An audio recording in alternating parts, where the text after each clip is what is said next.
Hi, I'm Michelle Dowd. I'm the author of Forager, Field Notes for Surviving a Family Cult, which released just this year in March, and paperback's coming soon. I am a professor of journalism. I have been a professor in the community college system in California for 25 years. I love the idea of foraging, literally, in the sense that I love going into the forest and finding what the earth offers us that we did not intentionally plant.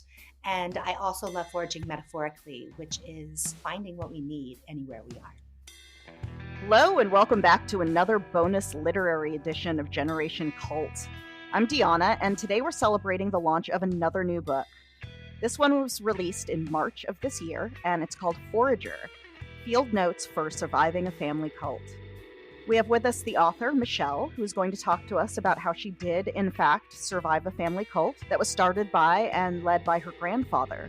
From a young age, Michelle learned to forage for food, prepare for the end times, and care for herself and her family on a secluded mountain set in the Angeles National Forest. Her story not only includes her experiences in the controlling group before she left, but it also starts each chapter with useful information about plants native to the area she grew up in and how they can be used by humans. Michelle, welcome. Thank you for being here and for writing such an interesting story about your life.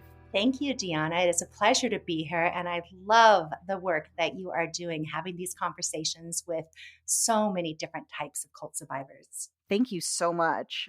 One thing I kind of wanted to start with that I thought was interesting, it was something that you mentioned last week when we were talking.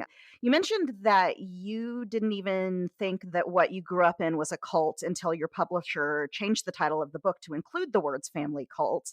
And I was hoping before we got into your story, you could talk to me a little bit about that situation and how you felt about that initially. It's not that I didn't think it was a cult, it's that I was very uncomfortable with publicly stating it was a cult. And my Mm. reason, especially having it on the title, is that my family of origin is still deeply involved in the organization I grew up in, that they assure me is different than it used to be. Since the book came out, I am quite certain it is not as different as I was led to believe.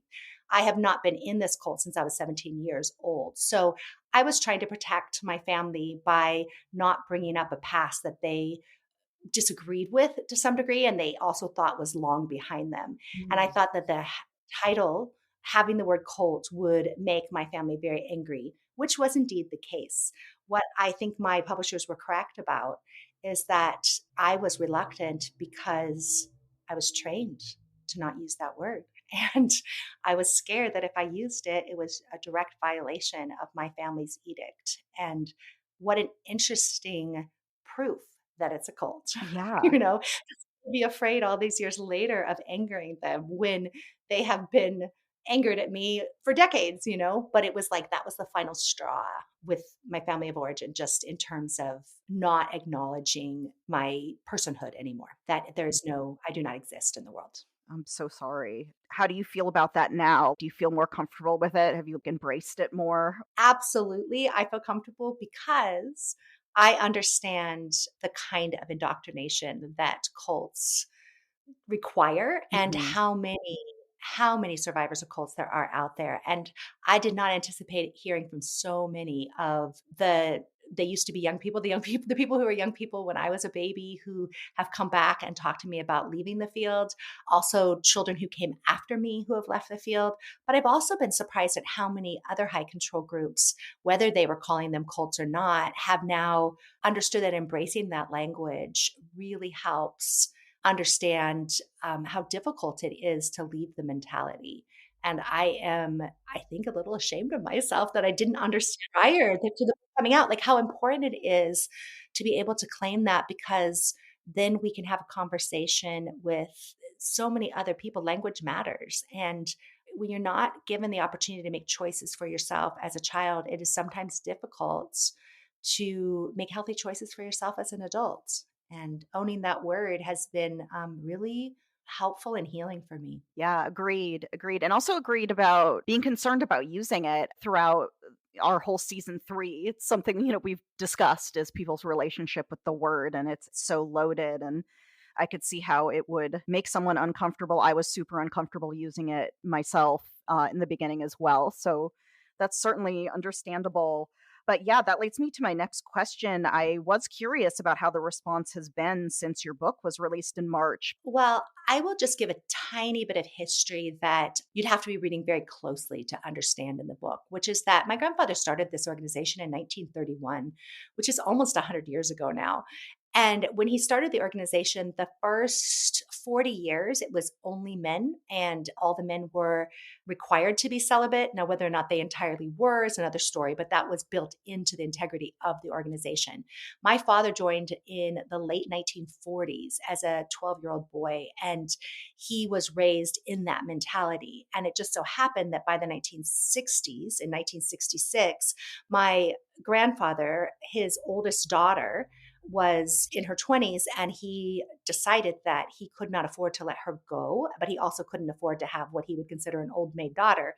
So he married his daughter off to his favorite boy at the time, who was not a boy, was a 30-year-old man. Mm. But that started the very, very first marriage in the organization and the very first children to ever be born in the organization. And that just happened to be my older sister was the first child born. But once my parents were allowed to get married, the other men were allowed to marry the sisters of other members, and they all got married within about a year of each other. There was a group of young men who had been there since they were children.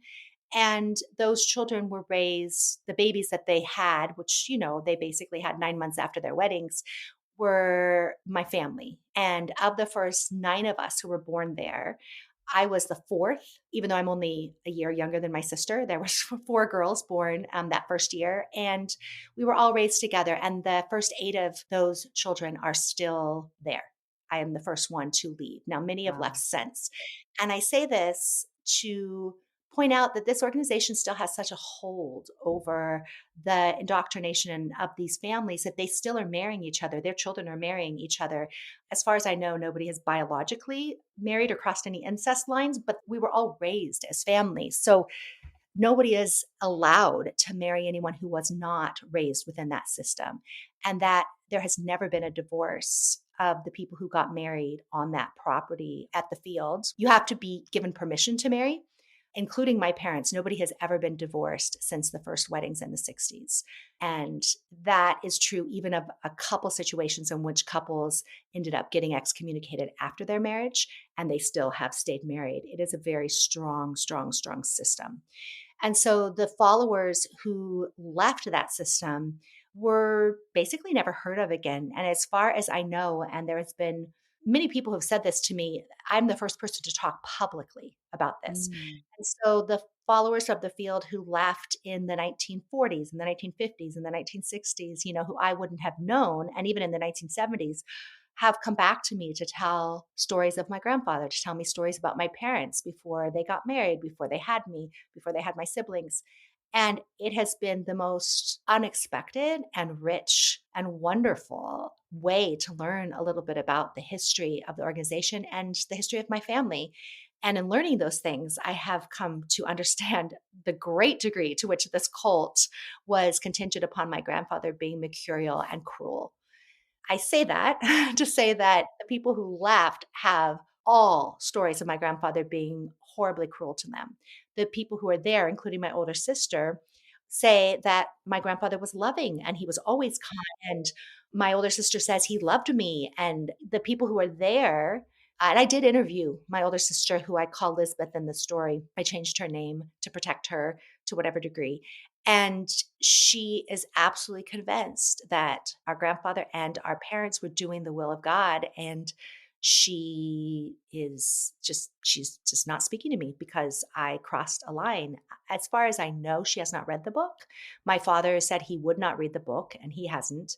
And the other relatives that I have that are there have just stopped talking to me. So not that we were really talking a lot, but my mother died last year and before the book came out, and I did go to her service. In fact, I spoke at her service. And so I did see a lot of family then, but they didn't know about the book.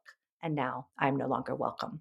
And that doesn't surprise me. I kind of understood that there was a real chance of that. Yeah. Yeah. So Was there any one thing that made you say, "I know there might be fallout, but I'm gonna do this. I'm gonna come forward. I'm gonna write about this. I'm gonna be public."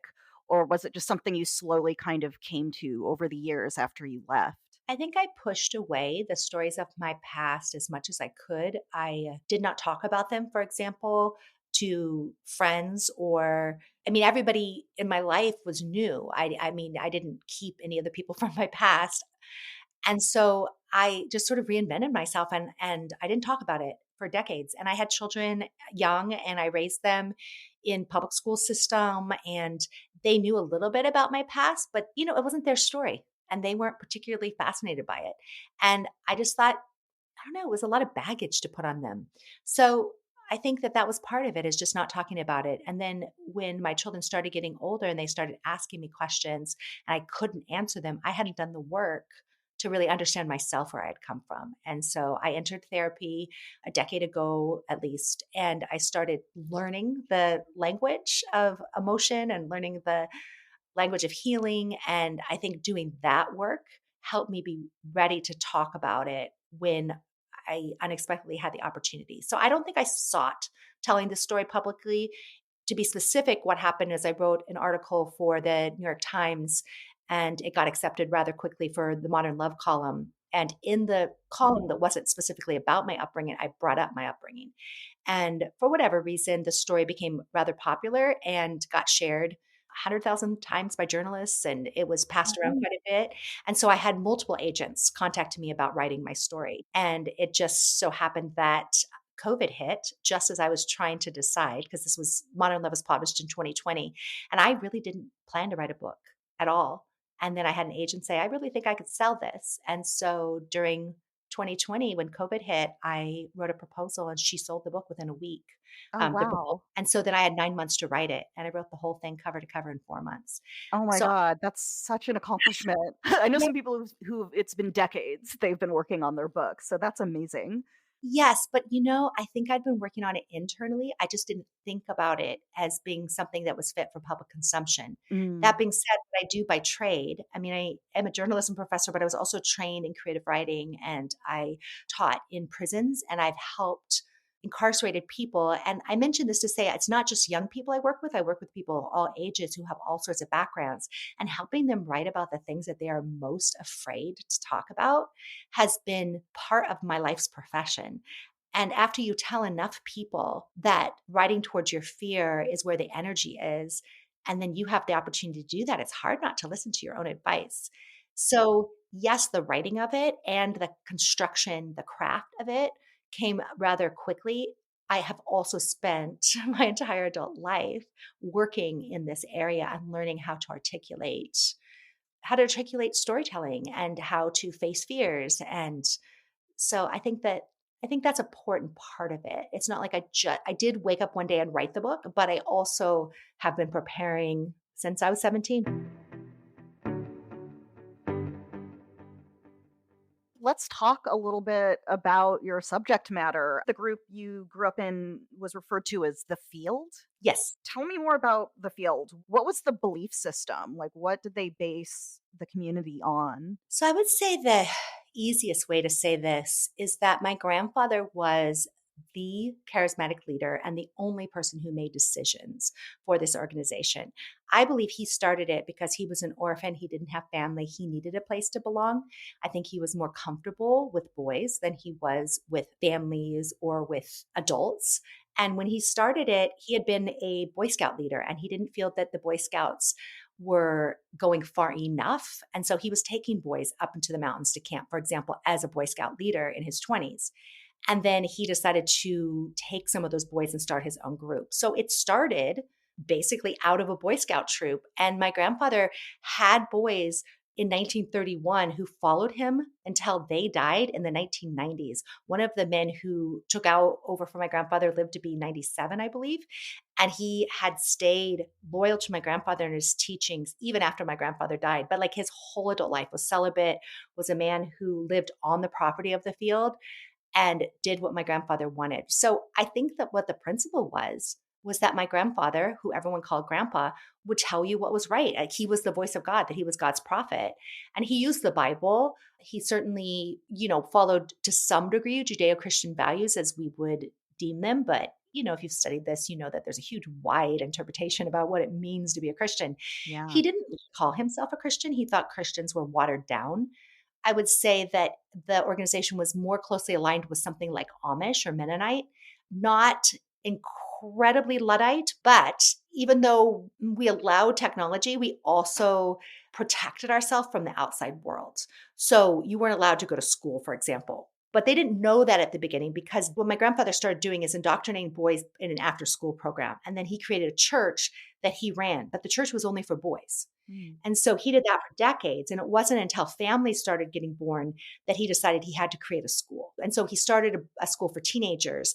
And then when we were little, we went to public school briefly at the beginning. And then he realized, and my mother realized as well, that you can't send kids to public school and then expect them to stay in a cult. And so they quickly took us out. My sister and I was 7 when we got pulled out. My brother never even went to school. My sister went 1 year. She was 5. And we were then not technically homeschooled because we weren't really schooled. But eventually, my mother did create a school and it exists to this day, and my sister's in charge of it. So I would say the whole philosophy was that my grandfather was God's prophet and he would tell you how to live your life and to prepare for the end of times.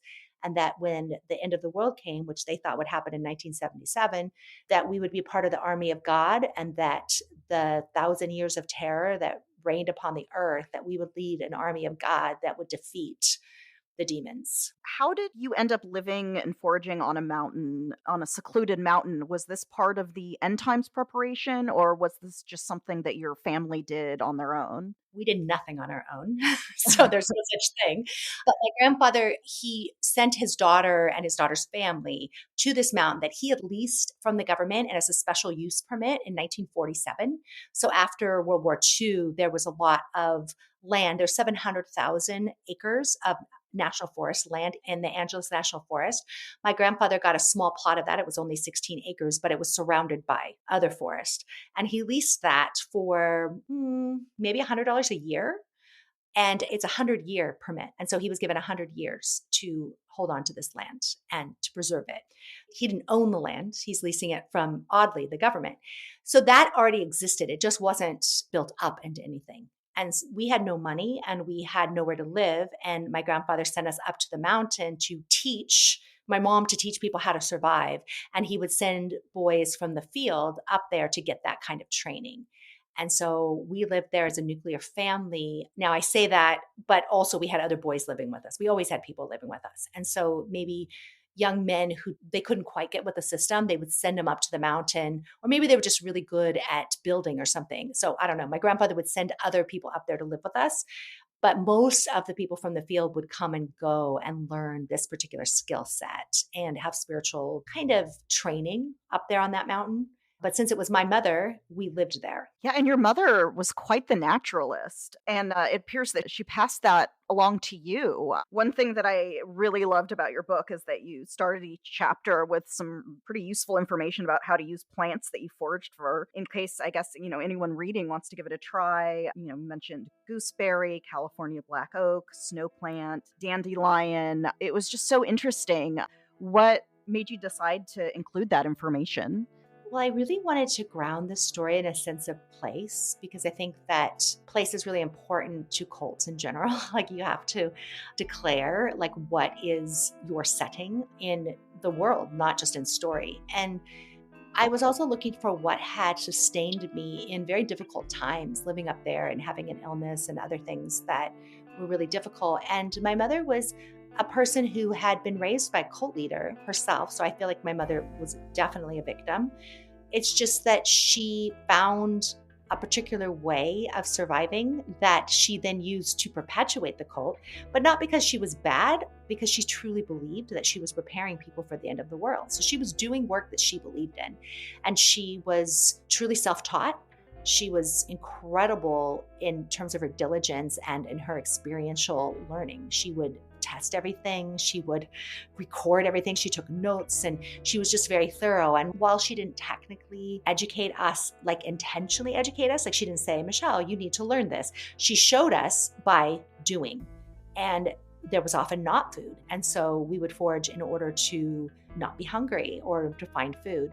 And I think that the purpose for me in starting the chapters was to sort of root the story in this idea that there's always something that we can glean from our experiences. And in my case, there really were literal plants, but all of it really, like language, for example, that I learned by reading the King James Bible cover to cover when I was 8 years old. Like I didn't have other books. So you could say I was deprived, but learning the Bible was actually a really interesting tool when I was studying literature in college, for example, or when I was teaching. Like I understood the language of Shakespeare because I had read it in the same, basically translation. It was the same era Mm, that the Bible and the same era that Shakespeare was writing in. So Shakespeare came very naturally to me. And who would know that, right? Unless you experience that. yeah. And so what I was looking for is to set a really clear boundary to show that there's always something to be gleaned from our experiences. And even when we suffer, it's not that we would choose that for ourselves or we would ever impose it on another person. But when we become adults and we really have no choice but to create or to cultivate a new life for ourselves, what can we take with us? What is useful? And when I was asking myself that question, I thought, oh, this knowledge has been useful to me, not in the traditional sense of like, I didn't go into a profession that required it, but I always knew that anywhere I am, that there's sustenance. And that is true literally, but it's also true figuratively. And I thought it worked as a really good symbol to make the book hopeful on some level that you can find what you need and that you can find what you're looking for, even when the people who were supposed to care for you couldn't give it to you. I love that. And that is just so true about these types of backgrounds. You do take something with you. It's not always all bad. And you can take what you've learned and it can kind of propel you through the rest of your life. So I really appreciated that aspect of the book. Do you still forage? I do, absolutely. I live on an acre and I also spend a lot of time in the mountains on a nature preserve. So I do both. But I raised my kids, we raised them on this acre of land. And we would have a day, for example, whenever they were, all the eras that they were growing up, I said, well, today we are only eating off of our land. And now we gardened too. And I find that that's like, I look back at that. My kids sometimes give me a hard time about it. Oh, yeah, we had to go pick the fruit and we had to do the stuff and we had chickens and we got the eggs.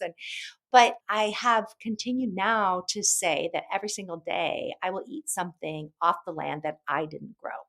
And I'm always looking to say, like, what does the earth provide? It's a practice. It's a practice like meditation, like looking. I mean, an easy one, for example, if anybody else was thinking, like, how do you find that? Dandelions are wonderful. It's a wonderful source of energy and source of health. And you can find those almost anywhere. So that's a fallback if I need it. But nettles grow in all sorts of suburban properties. Rose hips that you can take from just cultivated rose trees. When the rose falls off, there's this little hip or this like kind of bud that's left behind after the rose is desiccated. And you can use that to make tea. So every day I find something that I did not specifically plant and consume it because it keeps me connected to the earth. Mm. Did you feel that way, or do you have any memories of feeling that way as a kid when you were having to forage and connect to the earth just to sustain yourself completely? Do you remember feeling hopeful or good about that at the time, or was this something that you now look back on and appreciate? Well, I did not feel hopeful at the time because there was no hope involved. It was just survival. And I was not trained to see it as a positive thing. No one talked about a relationship with the earth. They talked about the earth being Mm. the devil's domain. And there was a lot of abuse that went on in terms of like making sure that we could endure hunger and thirst and being sort of dropped off in the desert and not having any water and trying to, distill your urine in a pit and things. And like, that's not fun. And nobody like feels great about that. I think like, I really honestly think if you're military and you're trained like that, it doesn't feel great to do it. You might later appreciate that you have that skill, but it's like being trained to do that. It's not a pleasant experience. And there was certainly nothing poetic being taught to me about it. This is after many, many years of distance where I could see that there were advantages.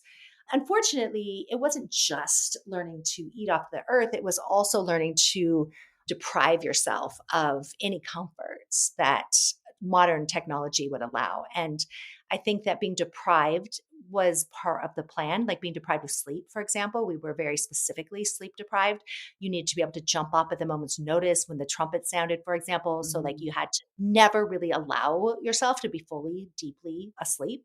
I mean, I've been a light sleeper, I guess you'd call it, like my whole life, but it's really difficult to sleep when you've been trained not to. And that gets really into your neural pathways. You hear one little thing, and I was trained to jump at those things and like to hop up and to say, what can I do for you?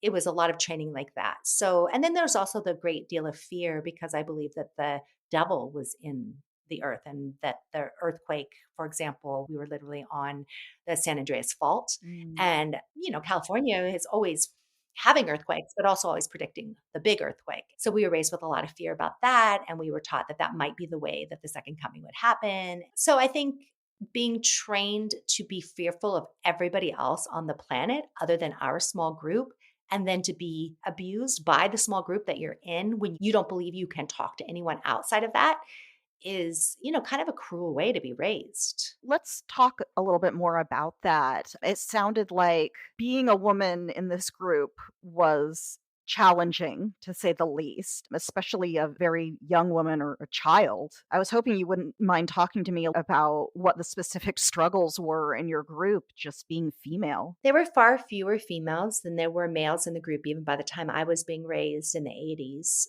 We were taught that our role, and I think this is a common, honestly, teaching in Judeo Christian communities, Yeah. is that we were for men, Yeah. right? So the whole story, right, that story that we were made from a rib of Adam, and that our job is to be the helpmate of a man, Mhm. and that our job is to bear his children, and we will suffer in the bearing of the children because we are being punished for eating this fruit off the tree of knowledge. So that was really built into our understanding of ourselves, that we were second class citizens and that God designed it that way, or maybe not designed it initially that way, but that was the repercussion of Eve's choice in the garden, is that women would always have to be subservient to men. And they use the exact, phrasing of that a woman must then be submissive to her husband. And because there weren't enough women to go around, the men had to marry women or girls even much younger than they were, because they would earn their status in the community. And then once they were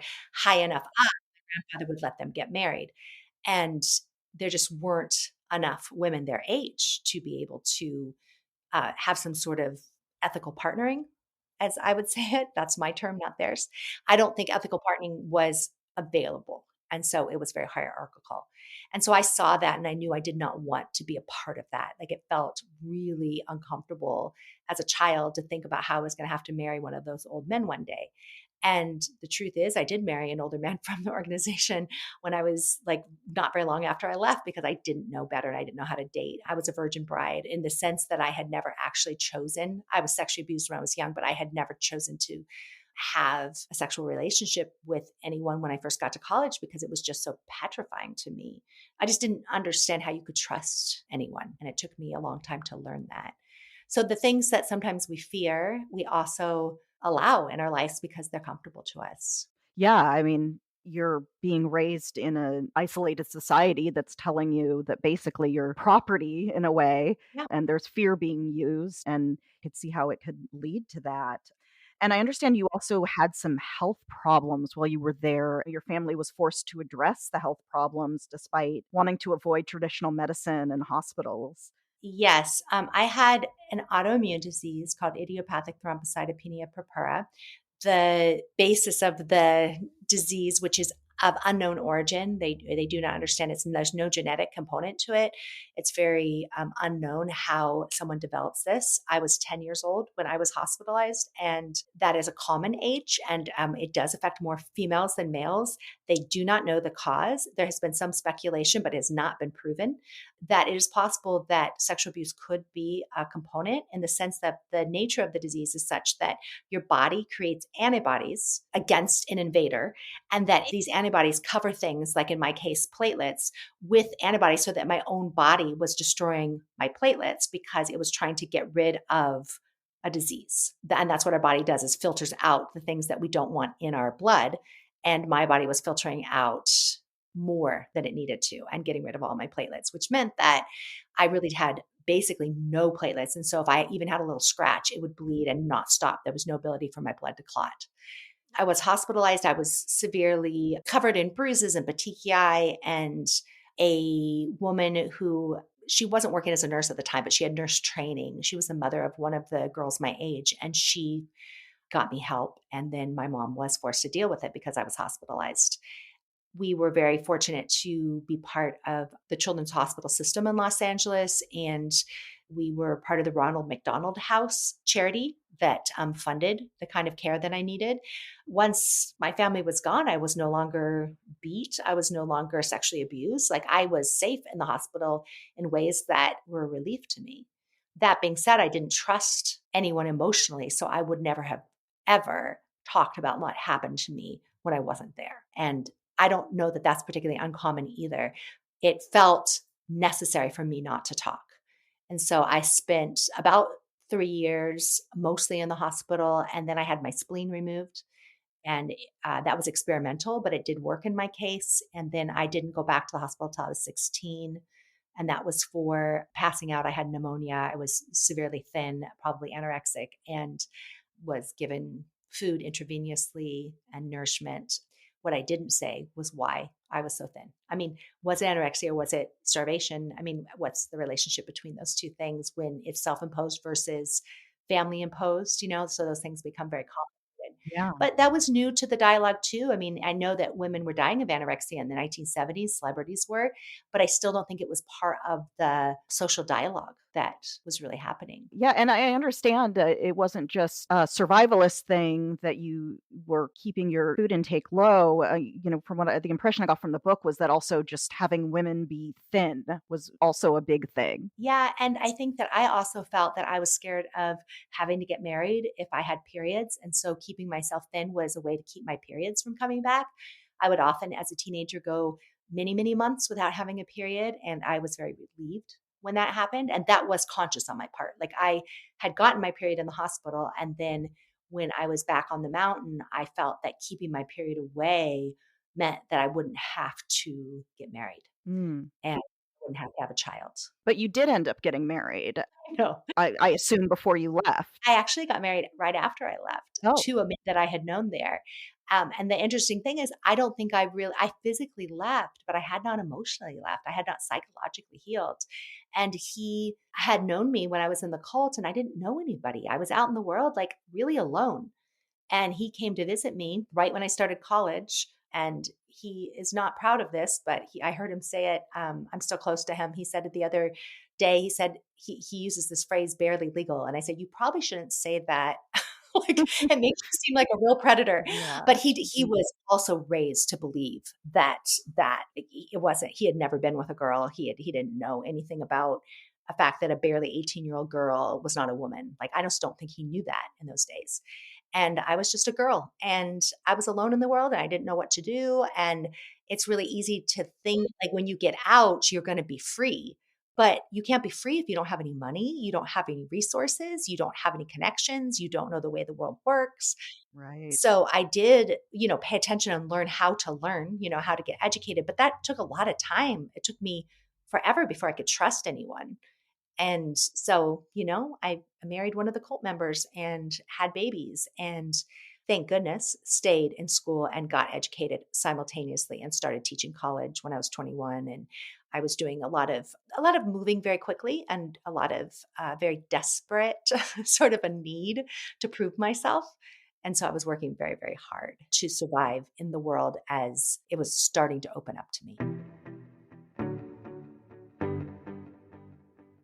Yeah, I'm really interested in hearing more about your transition out into the world. What got you to actually physically leave the group and the mountain? So, the process of physically leaving had to do with a couple things. One was that I really was falling apart psychologically and in every way. And I had seen, and I do attribute a lot of my healing to this, I had seen a little bit of a different way of life because of the time I spent in the hospital. And why you wouldn't say those families were healthy because they were dealing with dying children, they did show me that another type of love was possible And so I had that somewhere inside of me. I went on what I didn't understand was a date, but was probably a date with a boy who had left the cult, who was in college when I was 16, and seeing the movie The Color Purple really also opened my eyes. And it opened my eyes that there was another world possible. First of all, the world of movies, but also a world where you could move past your upbringing or move past the cruel things that were done to you. And that movie came at a time in my life that it was such a gift. I was 17 and I was also house cleaning to get money for a variety of reasons. We did not have money. And I was house cleaning in a lot of different places. So one of the house cleaning women gave me an application to college. So simultaneously, I had turned in an application to college and got excommunicated from the cult for going to this movie when they found out I went, and was just sort of left alone on the mountain. And because I had turned in the college application, I did eventually get a response in a public mailbox in the town that was near there. And a different college actually accepted me with full financial funding. And so I left That's great. specifically to go to college. And the physical leaving was because I had at least somewhere to go. Now, it took me a little bit of time to get to the college. There was a little bit of a homelessness sort of chapter, but in terms of months between leaving and starting college in August, the year I was 17. But I did get to move into the dorm. So then I had a safe place to be.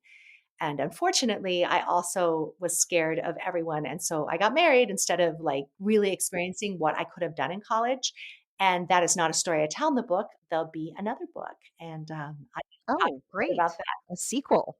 yeah. I feel like I couldn't tell that whole story because it is a different story, what it's like transitioning into freedom Yeah. versus the choice to become free. And so this book looks at what inside of you makes you want something else for yourself and then how to get that. And then after that, I think is this whole other thing that I'm sure many of our listeners have experienced, which is that leaving's not the hardest part. It's a really hard thing, but you think about victims of domestic abuse or any sort of physical violence or sexual violence, it's really hard to leave your abuser. But Right. then what's even harder is that you have been trained to see yourself a certain way. And how do you become something else? How do you live another way? And that takes a lot of work. Yeah, it certainly does. A lot of people who listen to this podcast are people who are just starting to figure out they were raised in a controlling group or they're just starting to get on with their lives. Is there any advice or anything that you could suggest to anyone who is going through that tough transition that you went through? Yes, be patient with yourself. That's the number one thing, that there is nothing you can do to be healed. It's kind of like dieting or something. Like you cannot fix things in a short amount of time because they will not last. Like anything you do to get through a day is not going to be the thing that gets you through a lifetime.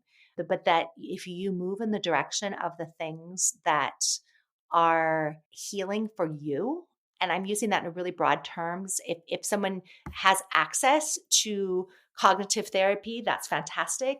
If they do not have access to that, financially prohibitive, or you're just having difficulty finding a safe space to get help, I think that there's a lot of somatic techniques, whether it's taking yoga or whether it's learning to meditate or whether it's hiking in nature.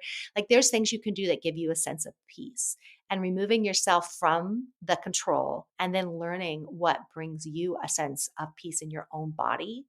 I think is a process, but I think that it is something that's worth striving for. And you're never going to completely probably remove the indoctrination that was done to you, but you can move toward what feels spacious in your body.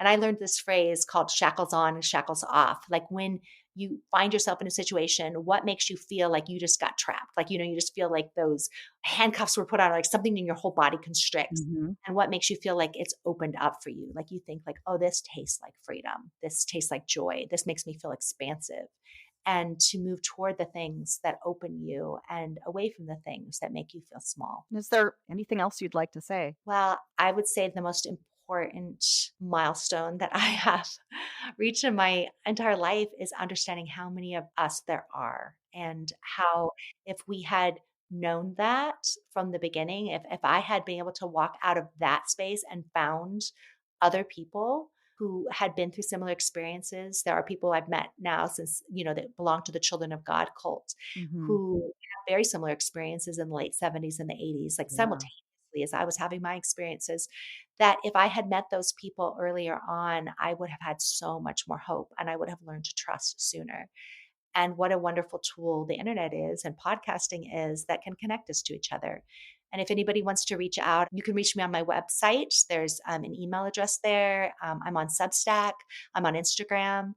And I love hearing the stories from fellow survivors who are each of us on our own journey. Yeah, me too. I love hearing those stories as well. And I'm so appreciative that people like yourself are willing to share them.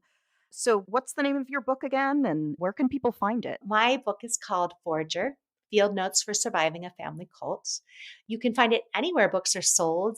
It is available on Amazon. It's available in independent bookstores across the country. It's in airports, I'm excited to say. Mm, But I would encourage you to find it anywhere that you can and to reach out to me if you have any questions or you just want to create a conversation where you share something about your story. And I'm happy to answer questions. But more importantly, I am here to listen as well.